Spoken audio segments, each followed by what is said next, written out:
Hello everyone, Ceri Griffiths here, or as some of you know me, Ceri the Crafter.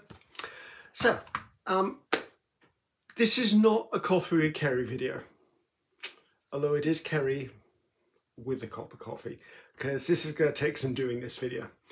Okay, I have been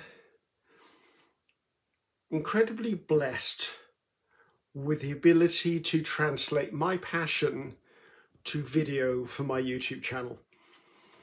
And without my loving, caring, artistic community, my subscriber count wouldn't have grown to where it is now. I think by the time this launches, which is only a couple of days, I'm knocking on the door of 72,000 subscribers, which is mind-blowing to me. I mean, when I first started my YouTube channel I'd say it's about 14 years ago, I really thought if I made 100, it was going to be a big deal.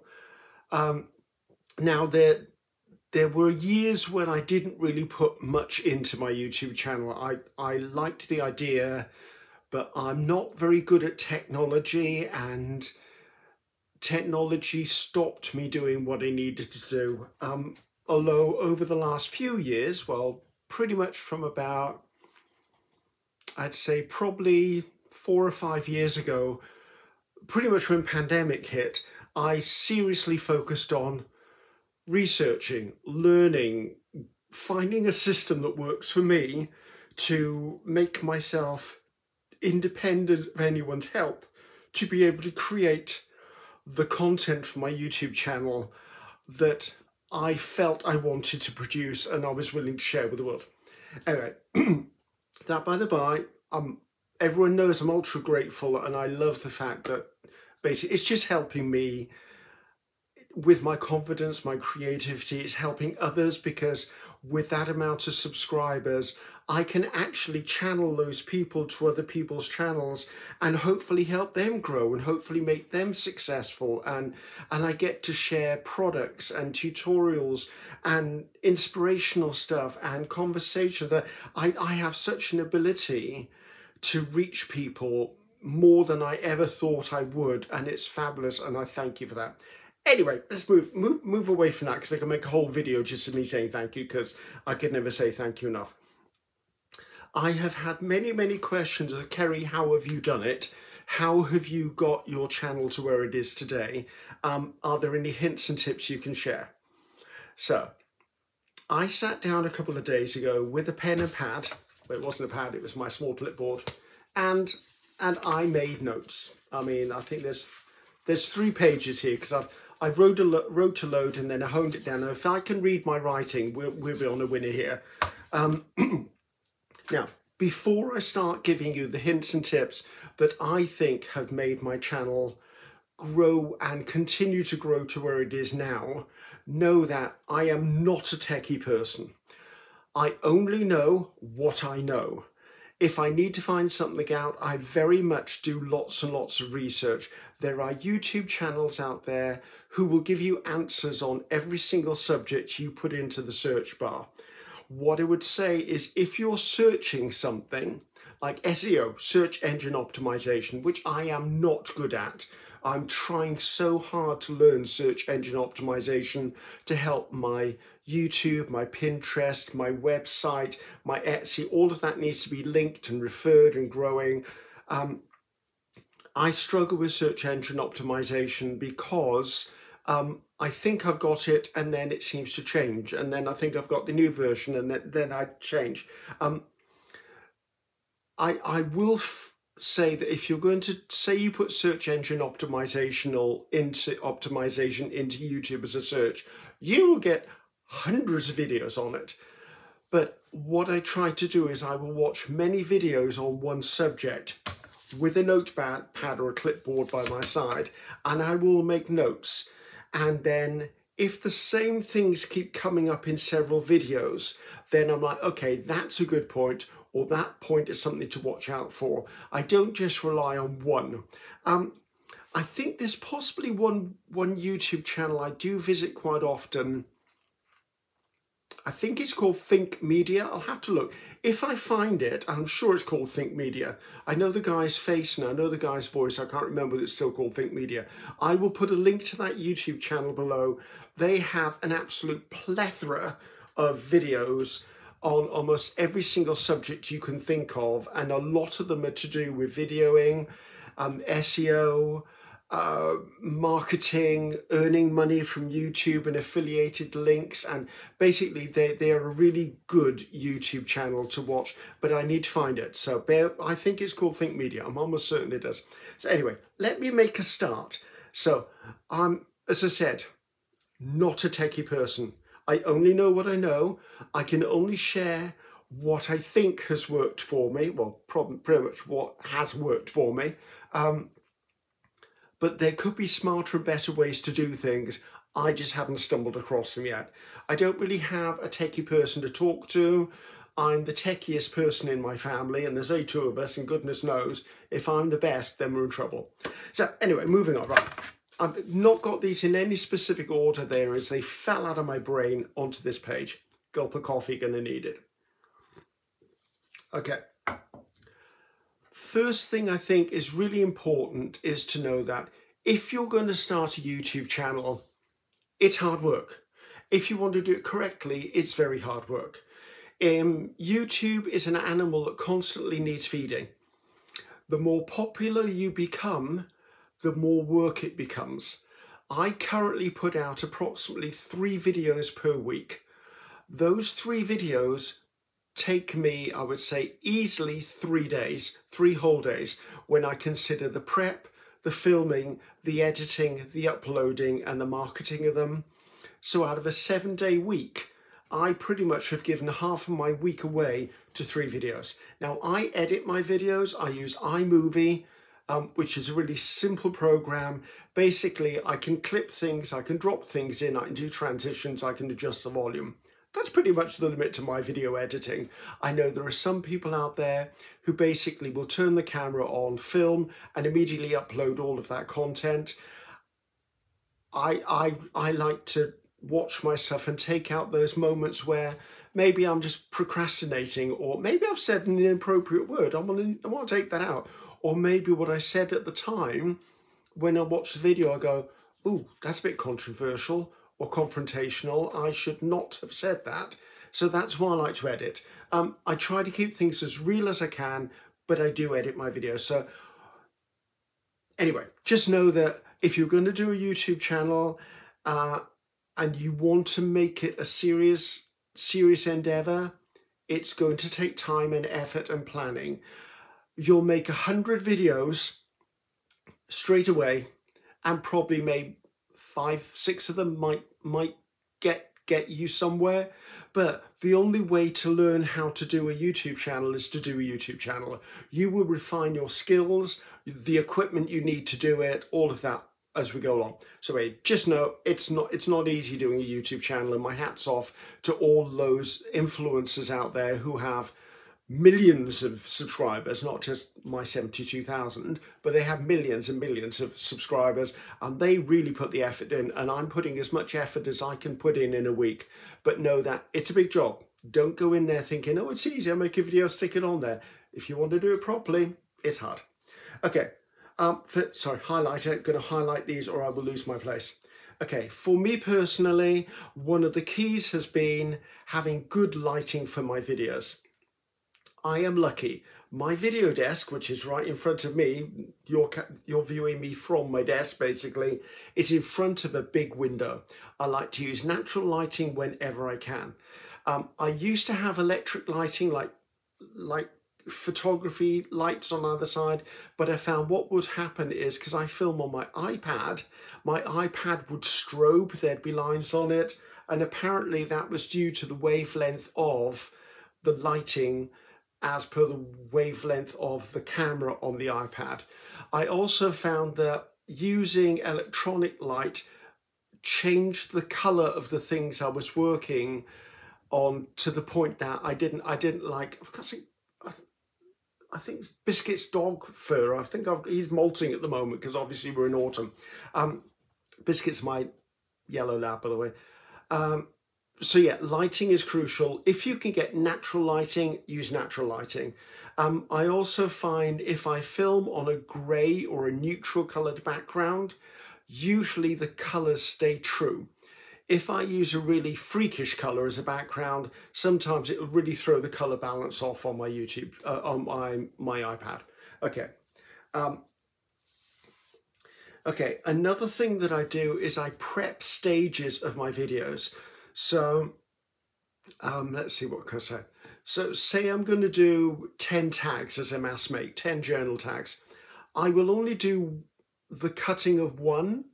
I will have cut the other 9. If I'm going to back one, I will have backed the other 9.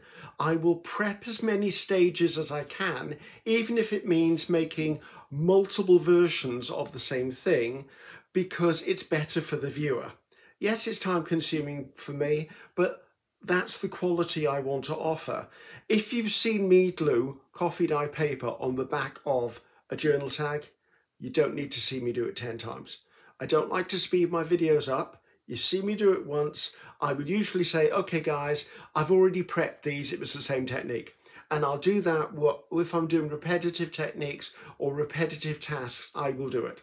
So I do prep my stages. I think that helps me. I think it helps the viewer not lose interest and get bored, which I get bored when I'm watching other videos where I'm just seeing it done again and again and again and again. Now, all I'm saying here, guys, is these are my own personal views. They're not criticisms of other people.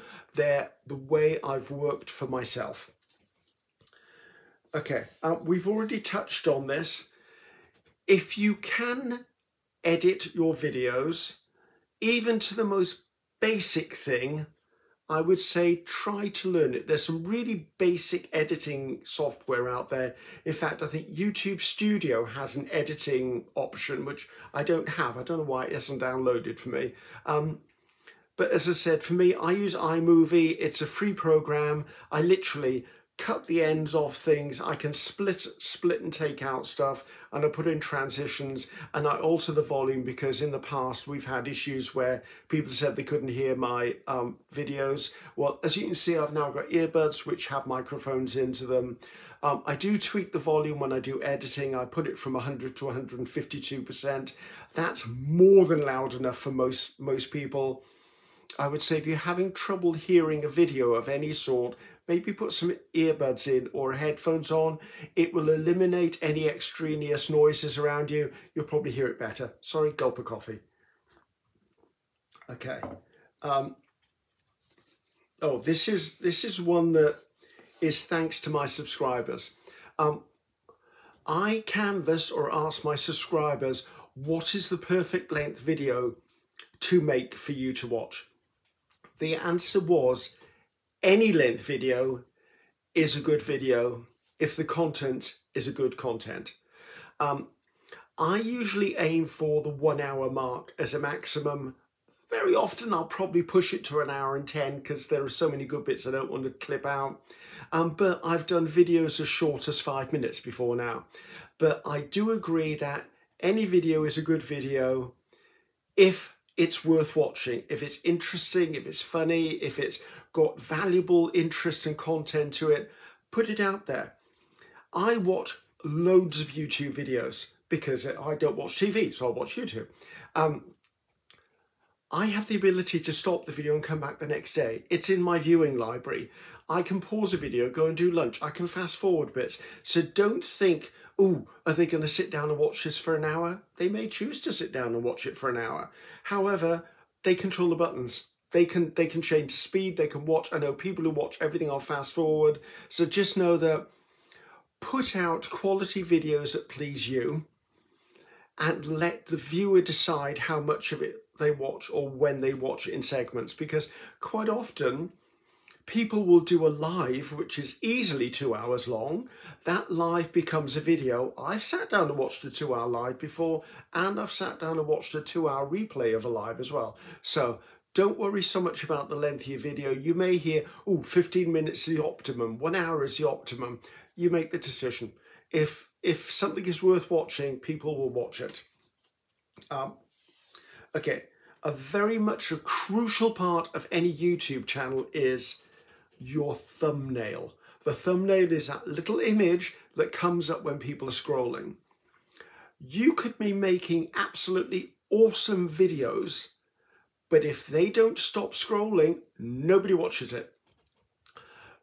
Your YouTube thumbnail is your shop window. It's maybe 1 second as they're scrolling past that you have the opportunity to stop people scrolling. Make sure your image is uncomplicated. I have found that a really good contrast or a definite colour is better than a muted pastel coloured background.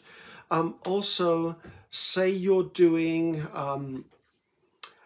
making paper flowers.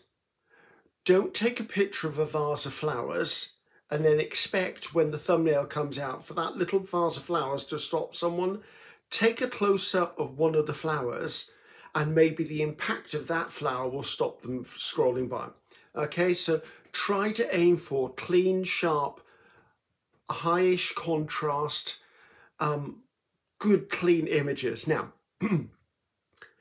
there is some image editing software out there that's free. I mean, I happen to use Photoshop because I use Photoshop for making my Etsy digitals and I use it for other products. However, there's free out there. There is definitely free software out there. All you really need to do is do a bit of housekeeping around your image. Make sure there's nothing in the background. Maybe increase the saturation slightly so it's a bit more impactful, or maybe tweak vibrancy. If you've got a smart device, if you take an image and you're going to edit, sometimes those options are already on your software there. So just be a little more mindful. Now, if you don't want to do that and you have to select an image from the 4 that YouTube give you when you upload, choose the one that you think is the most interesting, or the one that matches the title of your video best. But thumbnails are absolutely key, guys. They are your shop window. They will stop people scrolling. They will get people to watch your video. Okay, right. Okay, the next one, your video title. Whatever you title your video, don't make it a huge long title. Make it interesting. Make it searchable. So, for example, so say I want to search YouTube for making a birdhouse. I would search YouTube for birdhouse make. I wouldn't search for my little feathered friend's home. So the search engine would show anything with birdhouse and making it, but little feathered friend's home, it wouldn't search for. And I know we all want to make clever, quirky little things as titles, but just be aware that the algorithm or the background stuff that is actually what the search engine looks through, use words that you would logically use words for. So say I was searching for every video on the word square. I would search square. I wouldn't search for 4 sides with 4 right angle corners. Do you see what I mean? Try to keep it logical. Another really good thing to do too is your title of your video. If it is intriguing, like, who is my favorite YouTuber? What is my useful tool? Why did I downsize my studio? Make it a question, make it an inquiry, make it have some sort of hook that makes you go, ooh, what are they talking about? Or what's my favorite sponge applicator? Or why did I shave my head? Or try to make it intriguing or interesting or informative. That also, second to your thumbnail, your title is what's going to be stopping people scrolling. Also, the title is very much what YouTube will be searching for, I believe. They will also search your description box. So if you repeat that title within your description box, I believe the way that YouTube works, it will go, oh, that's been mentioned twice. Maybe it's more important. So just be aware that the quirky title works, but if someone is searching or looking for a specific topic, make sure if your video is about that specific topic, you've got it in there. Like, I've given you enough examples. Seriously, I'm going to talk for days otherwise. Okay, the next one. If you're doing a live or a face-to-face, I'm doing a face-to-face, people, be really conscious. People are looking at you. Make yourself presentable. If you're a man, I shave. If you're a woman, have maybe if you choose to wear makeup, have a subtle version of makeup on. You're not going out clubbing. Try to look natural. If you've got, like, sometimes I get patches of eczema because my anxiety kicks my eczema off. Sometimes I've been known to wear a base foundation on my face, just a base foundation with some powder, just to flatten out the colours of my face. It's something I do, and all TV people do it. I used to do it when I worked on the shopping channel TVs. I used to basically just make sure my features weren't shiny and they were of the same colour. I would find, sometimes I'd use like a really pale lipstick that almost matched my lip colour, just so I didn't lose it. And also, you may note, I don't have very good eyebrows. There's not much of them. And when I worked on TV with the lights on me, my eyebrows would disappear, so I had to actually pencil them in a bit more. So what I'm saying is just be really conscious of how you're presenting yourself on your videos. Also, look at your background before you turn the camera on. Have you got something in the background that shouldn't be seen? Is it an inappropriate thing in the background? Is there maybe the cat sleeping on top of something and you don't want the cat in shot? Just be aware. Do a bit of a sanity check is what I'm saying, especially for lives, because it's instant. If you're doing it in a video, you might catch it when you're editing your video or you're rewatching your video. So just be conscious. If you're putting your face on YouTube, whether it's a live or a video, make sure you're happy with the way you look, you're happy with the way the background looks. And here's another thing. YouTube viewers actually like seeing your face. You become a human being to them. They trust you when they can see your face. If all they see is your hands, they don't know who this person is. Yeah, just be conscious of it. That's what I'm trying to say. While we're on the subject of backgrounds, I have purposely chosen to point my camera here. The reason being because I knew this example was going to come up.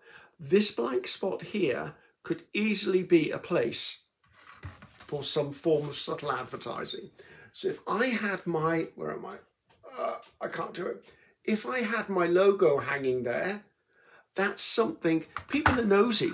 People will look, we're all intrigued by things. We will look around, we're looking for pictures of your family. We want to see if there's anything on your bookshelf that we should read that you haven't shared with us. But this space here, say I have an Etsy store. Go to the printers, get your Etsy logo and your Etsy name shop blown up to maybe 12 by 12, something like that. Put it in a picture frame. Don't put glass on the picture frame because it will reflect, and hang it there. So when people are watching your video, they're listening to you, but they're looking around. They may go, oh, they've got an Etsy store, and they make a note of that. So be aware, blank space is advertising space. It's your product, it's your video. Just think about that one. Okay. Something I really like to do is I like to put links into my description box through the first page. I like to put links in my description box. Usually links to things I've referred to, links to people who have inspired me, maybe links to research stuff. So say I'm doing something about, like I recently wrote a blog about how the full moon affects people and affects me because I go a bit loopy in the full moon. And I wanted to put links in there. Search engines like the fact that there are links because it drives traffic around the internet. I will very often use a link to point people to maybe channels where they're not getting the exposure they need to, and I want to help them get bigger, or links to websites where I found these brilliant products or deals or stuff. So I like to put links in. It's a good one, and it's a nice thing to do. It doesn't cost you anything. If you are part of an affiliated program, like I know that Amazon has an affiliated program, I think Gel Press might have an affiliated program, basically where with Amazon, I mean, I don't have one. It's one of my goals to try and sort it out, but I don't have one. So if you're an affiliated Amazon link, you can drop it into your description box or wherever you place them, and then say you, the viewer, then click that going through to buy something from Amazon. Even if you don't buy the thing that this person recommends, the fact that you've used that link to take you to Amazon means that whatever you purchase on Amazon, the creator of that video or the person who's put that link on will have a tiny, and it is a really tiny, kickback from Amazon, not at your expense, doesn't come out of any of your fees or funds. It's something Amazon does to thank the person for driving traffic to Amazon. So just know that that's another place to put those. Right. I think I might have covered this, but let's go over it again. Make videos that are fun, interesting, and informative. I think those three categories cover everything. Even if it's just a travel vlog, even if you're just taking someone thrifting to the store with you, make it interesting, make it fun. Yes, there's always someone who wants to watch everything, but if it drags on or it gets too long or it's just the same stuff over and over again, it gets a bit boring and you click off it. Just make it interesting. Have a conversation about what you're looking for. Pick things up and say, actually, I'm using this because it's like one of the things I found, I do it naturally anyway, but I found that people really love about my videos is I speak out loud my thought process, and that thought process is really interesting to some people because it helps them understand why I maybe choose that color or maybe why I choose that element. So that's another thing. Just make things interesting and fun, or at least informative. Now, this is not a criticism, although someone is bound to take it as one. It's not meant to be. If you're one of these people who shares gossipy type stuff or family information or stuff like that, or opinions or things like that, just be very aware.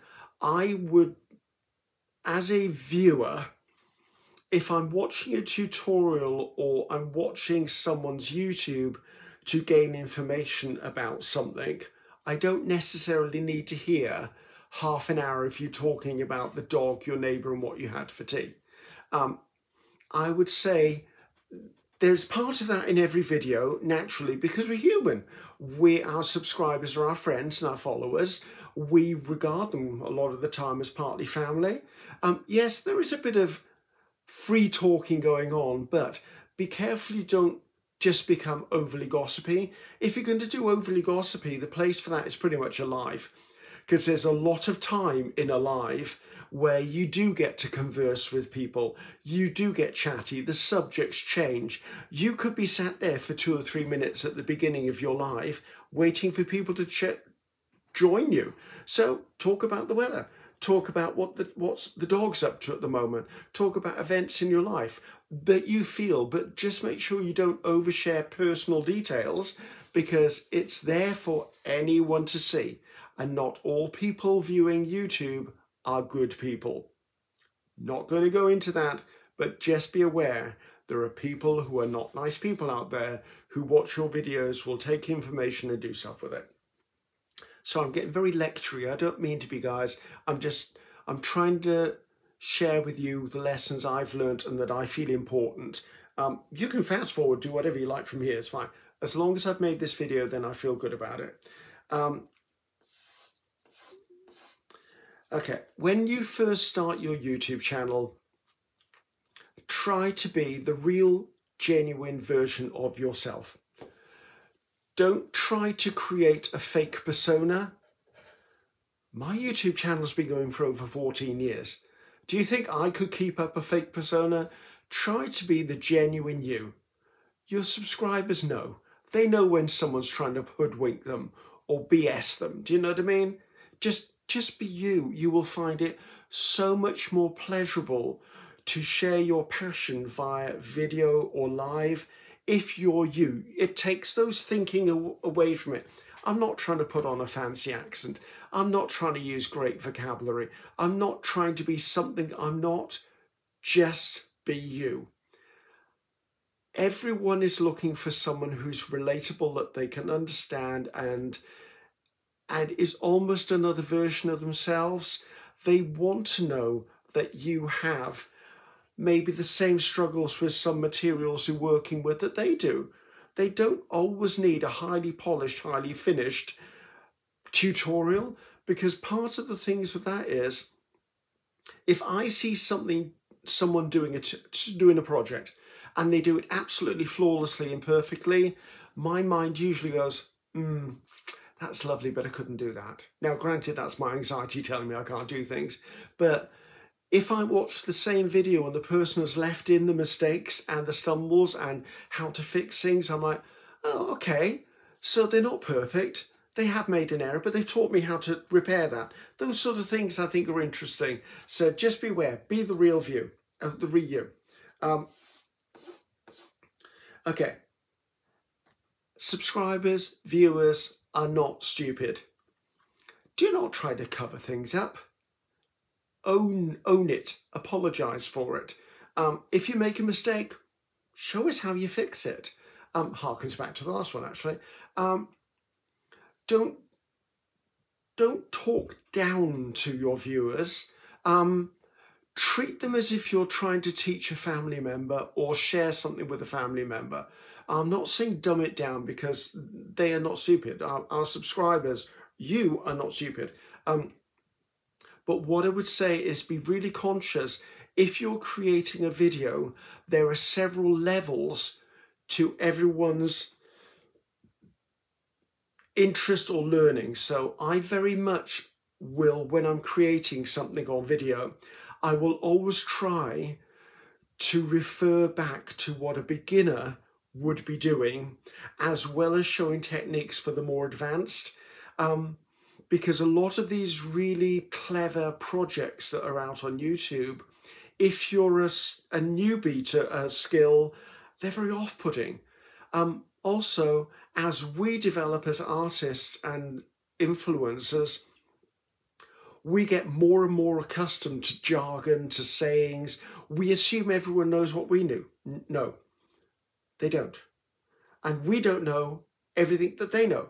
So just make sure that it's all encompassing. Try to make sure that we think of the beginners. We think of the obvious and actually say it. Don't assume that people know something. I mean, it's very often I'll go, oh, it's a tag for a journal. And then I'll get loads of comments going, what's a tag? And I'm like, oh, okay. And to me, I'm like, you don't know what a tag is? But actually, I was wrong. I should have said, it's a journal tag. A journal tag is an extra piece of writing space that can be put into a junk journal or into a journal. It could also be a gift tag, which is what you probably know it more familiar as.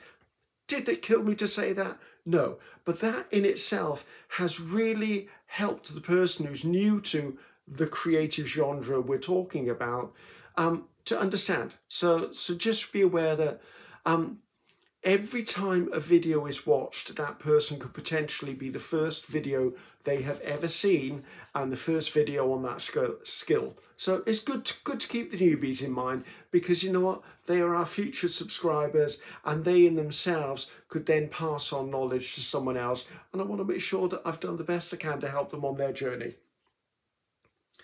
Okay, I've already done that. Okay. Creating titles. Don't use nicknames or made up names for things. Okay? If you're making a small book full of junk mail, call it a junk journal, because someone's going to search junk journal, not book full of junk mail. Okay? So we've already laboured that to death earlier on in another point. So just be aware that use real terms for the things that are internationally known. And herein lies another thing. If you're an English-speaking person, like I am, don't assume every viewer speaks or understands English.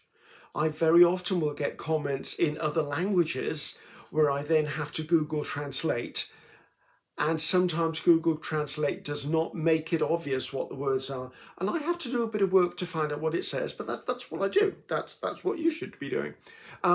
So if you try to use words in your titles and your descriptions, and possibly in your video, that is sort of an internationally recognized term or phrase or title for the thing you're doing, it makes it easier for non-English speaking people to get an accurate description if they're using translation software or subtitle software. So you get what I'm going? You got it. Okay, this next one is a little bit of, okay, I got that. A little bit of a bugbear of mine. Very often when people fast forward a section of a video, they will put music on it. Nothing wrong with that. They usually use copyright-free music. It's only a short clip, so it doesn't breach copyright laws as far as music goes. I think YouTube has a whole library of clips you can use, so you're not going to fall outside of YouTube's guidelines as well. And sometimes that piece of music will loop. So during the course of the fast forward, you may hear this 10 or 15 times. I personally do not like hearing music when someone fast forwards something. Although I don't use music in my videos, occasionally I will fast forward things. But what I would say is people don't mind watching with no sound. As long as you've warned them, there's no sound. So say I'm going to do a segment that I've been talking through and all of a sudden it's me maybe just gluing stuff down for 5 minutes. And I think, right, if I fast forward or speed that up, it's only going to be about 2 minutes long. I will, when I split my video before I speed that bit up, I'll put a little title in there. It'll go, sped up section, no sound, or no sound for the next 2 minutes, guys. Just so that they're not watching go, oh, is my iPad broken? Is my computer lost its volume? Or was there a glitch uploading this?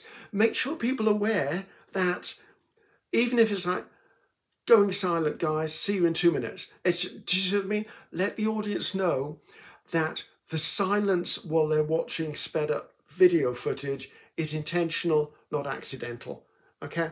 I also like to avoid putting music in because we all have such very tasty music. It's like, what music do you put on? Do you put your favorite music? Do you try to find music that's in theme with the project you're doing? Which somebody very clever at that, and I've just, anyway, you get what I'm saying. Just be aware, it's one of those things, a lot of people do not like hearing the plinky plink music in the background. A lot of people would rather have silence, because if you speed up video without getting rid of the volume, it sounds like chipmunks squeaking away in the background, because you've also sped up the vocal as well. Anyway, just for awareness. Okay. This one is a tricky subject. Gulp of coffee. If you're going to talk about a subject, or you're going to share a topic in a tutorial, or you're going to have a point of view, research, research, research. I do Coffee with Ceri once a month, and I choose topics from my point of view of the world, of what's crossed my path via media, via social media, by interaction with people. I try never to be judgmental, confrontational. I avoid politics because I know very little about politics. I avoid religion because I do never want to offend anyone. Anyway, you get. There's subjects I avoid. However, I will always spend probably about half a day before I do one of those subjects researching it, doing internet searches, because there's nothing worse than being opinionated on a video. And there's always going to be someone who's watching the video who's far more knowed up on the situation than you are. And they will take great delight in pointing out in the comments every mistake you made. Try to always know what you're talking about. I'm not saying get a master's degree in it. That would just be completely stupid. However, just make sure you know your subject well enough to firstly be able to translate that, whether it's within a tutorial, whether it's about a product you're using, whether it's about a viewpoint you have.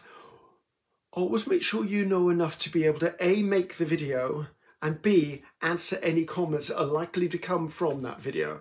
I would also say, like I did with this video, at the beginning of the video, make sure you make it completely and abundantly clear that you don't 100% know what you're talking about.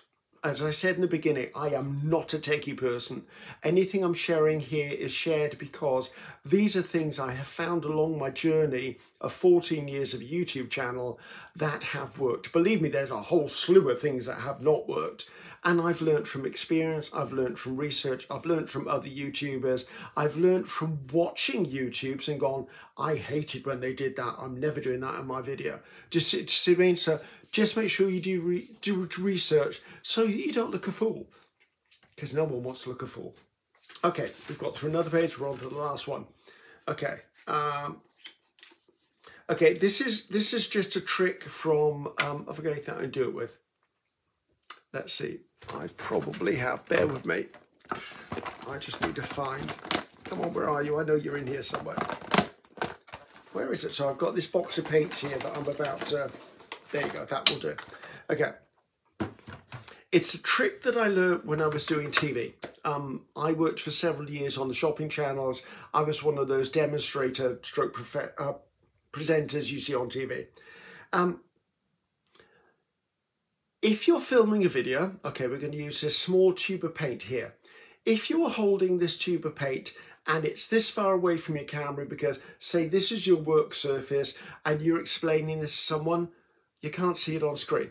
Now, if you do that, sometimes it will go out of focus, okay? What you need to do is somehow put a bigger surface behind it, e.g. your hand, so that your camera will focus on what it is. Take it away and it's likely to focus on me and not the product.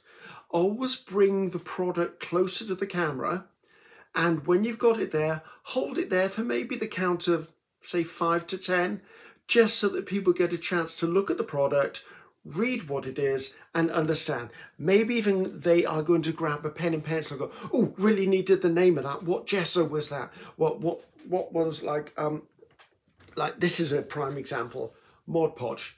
I use Mod Podge for a lot of projects. And in the beginning, I used to say it wrong. I used to call it Mod Podge, which someone corrected me, and then I went, oh yeah, I'm saying that wrong. I took it on board, it was a valid comment, so I now say Mod Podge. And they always want to know what it was. So by putting it close to the camera, I don't have to repeat everything. They can go, oh, they can screenshot it. They can do whatever they want. It's really handy. Just make sure that it's clear what you're using. Show the finer details. If you've actually spent an hour making an exquisite piece of art, lift it up to the camera, let people see it, maybe pan around the art piece if it's a larger art piece. Let people see all the detail and the stuff that you've created. You're making it for them as well as you. Let them enjoy it.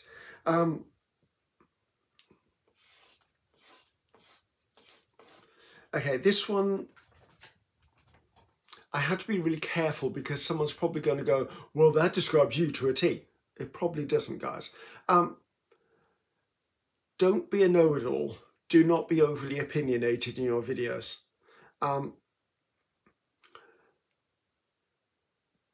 I would always assume that I have not got the only explanation, the only point of view, the only opinion.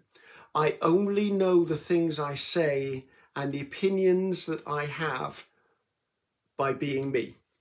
Someone out there will have a completely different opinion. That doesn't mean I'm right, they're wrong. It doesn't mean they're right and I'm wrong. What I would say is, Be open-minded. Anything you do or say or an opinion you share with someone is your opinion only. Like I've said in this video, everything I'm saying here is my personal experience, because someone out there would have done it 100% different. So just be aware that, be open-minded, guys. And I would say that, have I got that next? Yes, this is next. We'll go into the next one on this one because it is all tied in. Obviously, I was in this thought train. When you get a negative comment, you will get them. There are people out there who love to be haters. They love to be the people who make outlandish comments at you. And I have seen a lot of brilliant YouTube channels where the creator has eventually given up and closed their channel down because people have pretty much destroyed their confidence from bad comments. Now, first of all, that comment that's come to you, in my case, say, is one comment from 72,000 people. That puts it in perspective. They hurt. They really, really, really hurt, those comments. And we take them personally because we're creative people, we're sensitive people. We are bearing our souls through our creativity and sharing it with the entire planet. And then someone comes along and really knocks you back with a thoughtless comment. And to be honest, if you went back and go, well, you know what, can you give me the name of your channel? I would like to learn from you. You will never hear from that person again, because they're sat in an armchair having an opinion when they have no idea what they're talking about because they don't actually do what you do. So, and that's me being opinionated. However, what I would say is, do not do a knee-jerk reaction to a bad comment. Read it. Don't answer it straight away. Let it sit. Let yourself think about it before you react to it. I do have an example of this. And I'm not going to give a name because it would be wrong of me to give a name. About 4 or 5 years ago, there was one subscriber who every time I put a video out would write a comment like the length of War and Peace on everything I did wrong, everything I should have researched, their point of view, the whole thing. And it really, really stung me. And I got to the point where I was dreading opening up my comments box because I knew this thing would be there. And I would take my time, I would read the comment and I would think about it. And then I would always go back with something like, thank you very much for your comment. I appreciate your point of view. I respect your opinion, as I'm sure you respect my opinion. I will take on board any comments I think fit. Paraphrasing it, but that's how I would go back to it. And then over time, that person, the comments became shorter, and now there is a devout subscriber who the negative comments from that person are very, very rare because I gave them the opportunity to voice their comment. I didn't delete them. They still sit there to this very day on those videos with my answer. And the reason I left them where is because anyone who's reading those comments needs to understand that you have the right to disagree. You have the right to say to me, no, I don't like that. But also if you read my answer to that comment, I also have the right, because I'm doing this off my own back. I do this because I'm proud of what I do. It's passionate. I love to share. I'm not being paid for this. YouTube does earn me a little bit of money. Believe me, it is a little bit of money, but you know what? That's the reward I get for offering a product that YouTube sees fit to put advertising to. And advertising is how they earn their money, and it gets me up in the ratings, therefore I can earn some money from that. But YouTube doesn't earn a lot of money for a lot of people. It's just really try not to be as offended as we get. If someone was really being nasty-minded and toxic to you, you have options. Report that. Report it as inappropriate.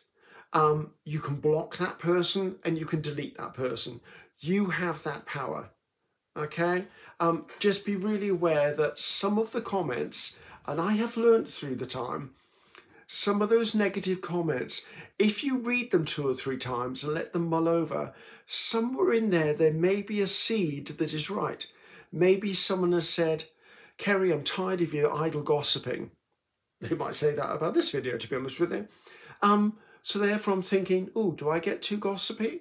Or they may say, oh, your videos would be great if you actually turned a light on. And maybe I go, oh, wait a minute, am I not lighting my video camera enough? So just bear everything with a pinch of salt, but please don't take it personally. There are people who want to write those sort of comments because they feel it gives them power and it feels it gives them notoriety. I would care more about the comments that are lovely and supportive from the artistic community than I ever will to those. I try to read every single comment, although it takes hours and hours per week currently because there's so many. I've got to the point where I sometimes don't answer it other than with a little heart or a thumbs up or a thank you. If there's a question, I will always answer with an answer or a link or an honest thing like, sorry guys, I don't know, I'll try and find for you. Okay, just be aware. Nasty comments are going to happen. You're starting a YouTube channel, you need to grow a little bit of a thicker skin and understand that every one bad comment, there may be thousands of good comments. Don't fixate on the bad one, fixate on the good ones. Enough of that lecture. Oh, another thing. If you're a YouTube channel that has the opportunity to do product reviews, now, sometimes I've done product reviews because it's a new product that's come across my lap and I've gone, oh, I really want to see what this works like. And I want to share that with the viewers that I have, because if I'm interested in it, pretty much the subscribers to my channel are interested in what I'm interested in. They may also be interested in it. Always be honest with your review, okay? Always be honest with your review because your subscribers and viewers trust you. And in trusting you, they trust your opinion. So if someone out there is on a limited budget income and you've said, this is the best thing I have ever bought, and they go, right, Ceri says it's good, I really do feel I need this, and they go and buy it and it's utter rubbish, you've encouraged that person to waste their budget on that, and also their opinion has just gone downhill on you. When your channel reaches a certain level, like I would say probably about 50,000 subscribers onwards for me, I had companies reaching out to me going, Ceri, we'd love to send you our product. Will you do a review on it? I very rarely do them if they send me a product, because I'm very aware that if someone has sent me something for free, I don't really want to feel obligated to give it a good review. I want to give it an honest review. So I'm a bit choosy as to who I accept offers from. Just very, very choosy indeed. It's like one I did probably about a month ago. I did a review on a 52 watercolour set by Mei Lang, which is by Paul Rubens. They'd reached out a couple of times, and on the last occasion, because I'm trying to do watercolours and I was struggling with watercolour paints, and they'd seen this and they reached out to me and went, Ceri, we'd love you to try our newest kit. We'd love to send it to you for free. And I put them off for a while, and they kept coming back going, it's okay, you don't have to give us a good review. All we need is you to open it on the video, do some swatches, and if you can do a little tutorial, that would be lovely. Now, I searched the internet, or searched YouTube, and saw other people's reviews, and I was quite confident that that was going to be a good enough product. So I actually said yes to it. They sent it to me, and true to their word, they didn't hound me for anything else. They just wanted a video where I opened it on screen, I swatched a few of the colours, and I did do a project. I now have a 52 set of colour watercolour paints completely for free. And I love them. I mean, I'm using them for my own watercolours. But if you're someone that starts going, right, I need to go to companies and get them to send me free products to do reviews on them, just be aware. You will get companies reaching out to you if you're doing lots of positive reviews. If you do lots of negative reviews, that may whittle out. But at the end of the day, we've said it in a previous tip, your subscribers are not stupid. they know when you're not guiding them in the right direction. So be as honest as you can. Now, it could be that you test a product and you go, actually, this doesn't work for me, but the good points of this product are. Try and balance it up. Whenever, I mean, because I used to judge cake competitions internationally a while ago. And whenever you gave feedback, we used to give what was called a feedback sandwich.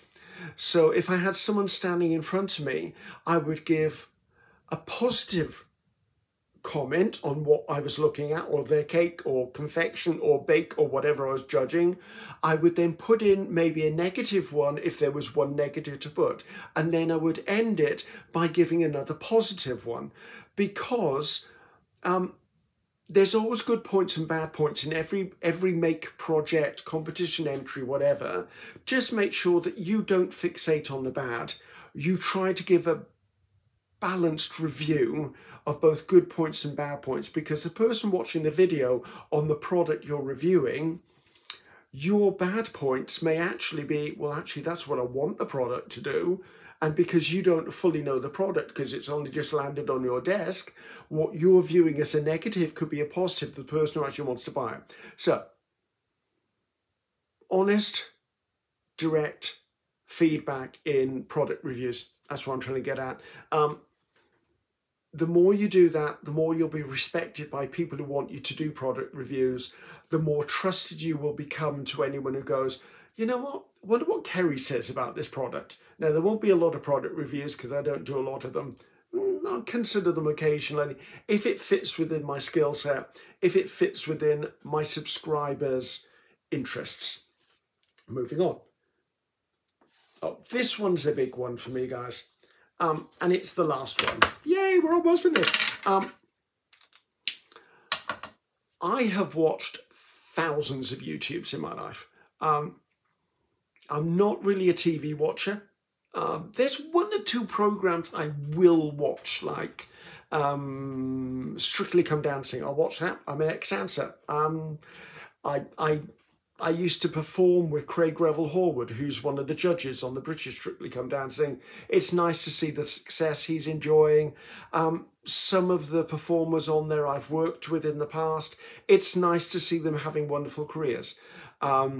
There's a TV show here in Britain called The Pottery Throwdown, which is basically an elimination series where they take people who do like throwing pots and clay and sculptures and that, and I love that sort of stuff.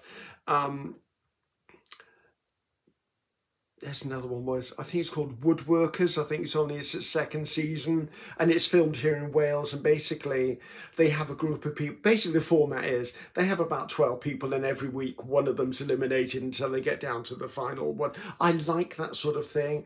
I like to see people having a challenge and overcoming it and their success. I love that sort of thing. I can't watch benign TV. It needs to be a documentary. It needs to be interesting. It needs to be instructional.